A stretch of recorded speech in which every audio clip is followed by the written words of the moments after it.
Today's episode is sponsored by Rev, the productivity powerhouse for content creators, journalists, market researchers, and more.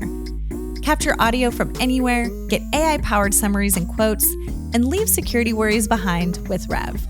Whether you're on the go or in the office, Rev's got you covered. Discover more at rev.com. Hi, I'm Kendall Kelton, and I'm your host today on The Rough Draft. Featuring honest conversations with folks from across the creative industry, The Rough Draft explores the creative process, tools, and resources used by some of the best in the business. From journalists to content creators and business leaders, we shed light on what it looks like to break into the industry, make mistakes, collaborate with others, and the essential tools that help us all along the way. This week, I'm excited to be talking with Hannah Williams, the creator and host of the viral online interview series, Salary Transparent Street, where she asks people what they do for work and how much they make. Hannah's goal is to combat discriminatory tendencies in employment, normalize pay transparency, and close pay gaps.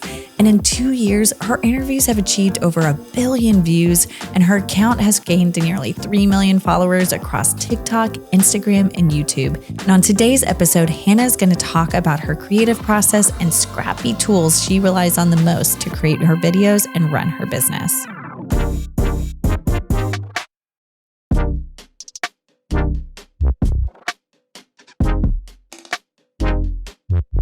All right, Hannah, I want to talk about y'all's creative process.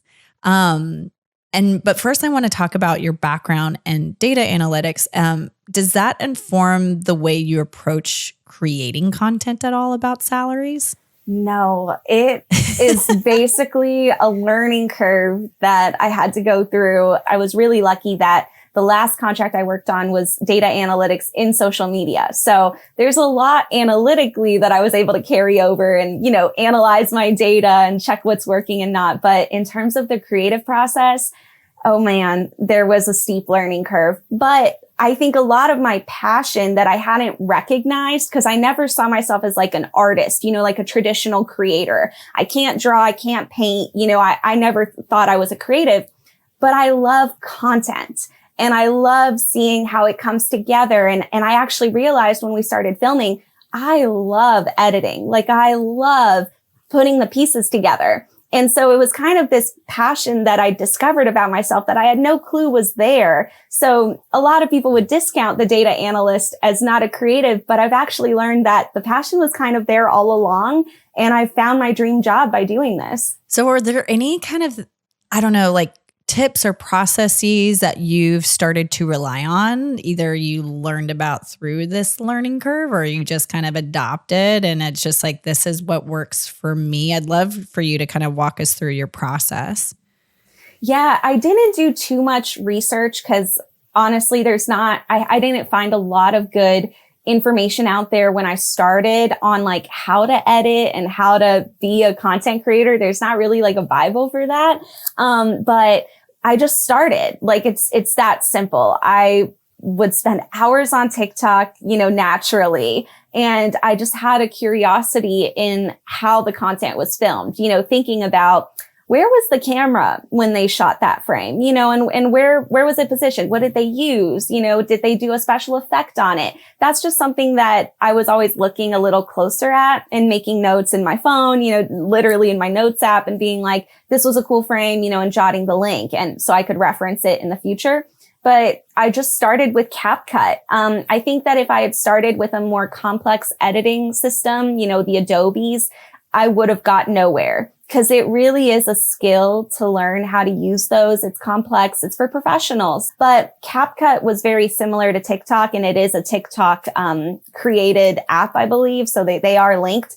But there's something, I think the reason that TikTok is so revolutionary is also because of how they simplify editing, that it's very much like an Instagram story. You put the content up there, you shorten it wherever needed, you add text here, you add a picture here. They just really broke it down to simple steps and simple ways to do it. And that translated to CapCut. So I just learned how to edit very simply on TikTok.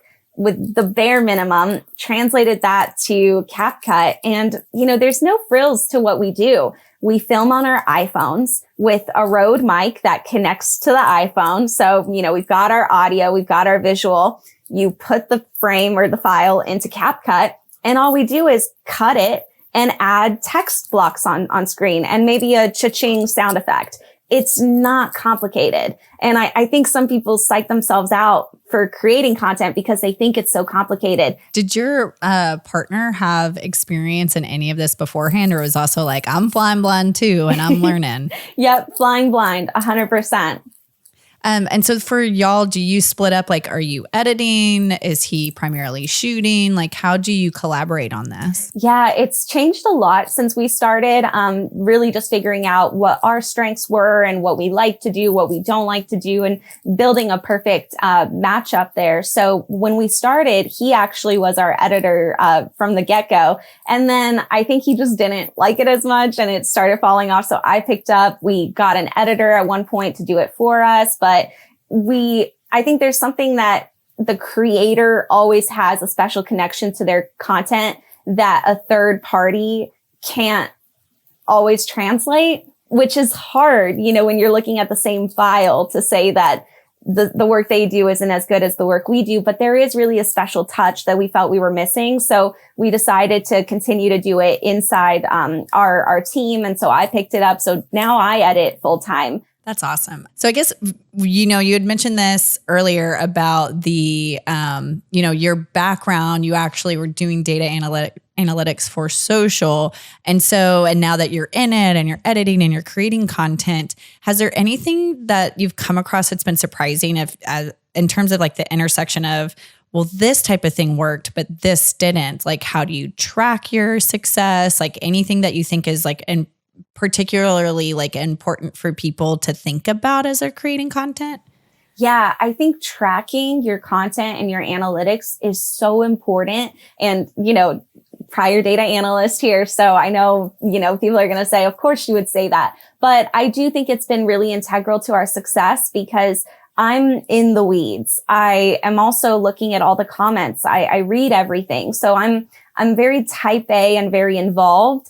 And I think sometimes creators grow really fast or they grow, after a couple of years, but they grow so big that they don't want to be as involved. And I think that's where there's a little bit of misstep because the community is in touch with you, not your manager or your assistant that you hire in the third year. And it's like I was saying earlier, there's that special touch that the creators have. And I think that the connection we have with our community has been so major to our success. And I know that because I'm listening to them. I'm looking at the analytics. Sometimes we try new things and it totally flops. But if you listen to the audience and you give them what they're looking for, most of the time it's successful. So I track all our videos. I do it old school. I know a lot of people wouldn't do that, but I have a Google Sheet and I have all our videos up there and I manually track every analytic on all our platforms. So we're on TikTok, Instagram, Facebook, YouTube, LinkedIn.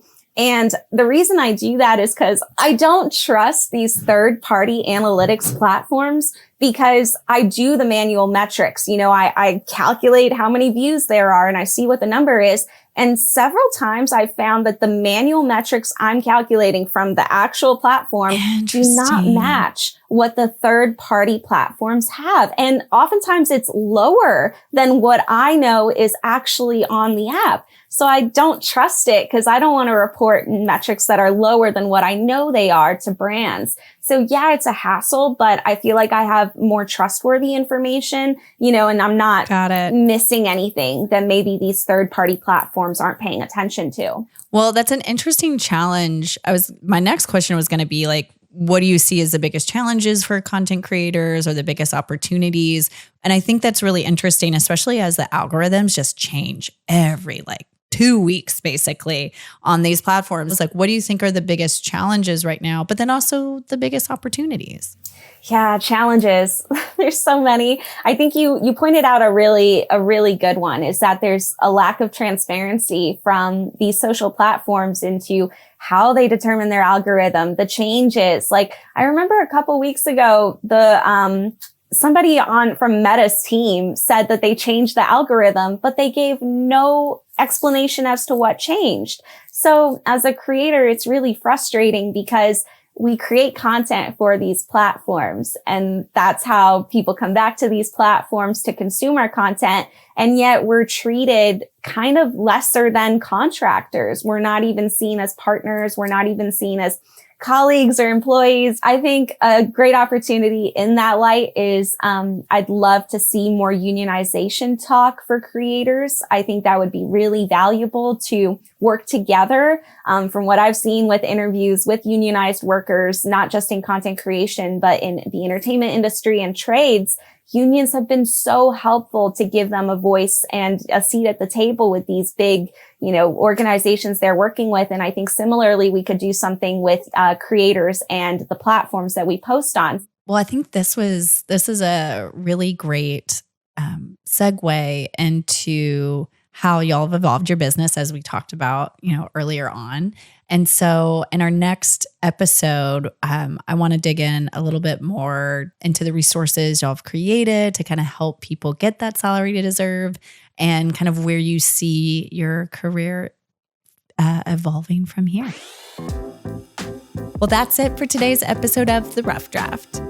Be sure to rate and subscribe in order to stay up to date with the latest episodes, and visit rev.com/podcasts for even more content. Thank you for listening, and we look forward to seeing you again on the next episode of The Rough Draft.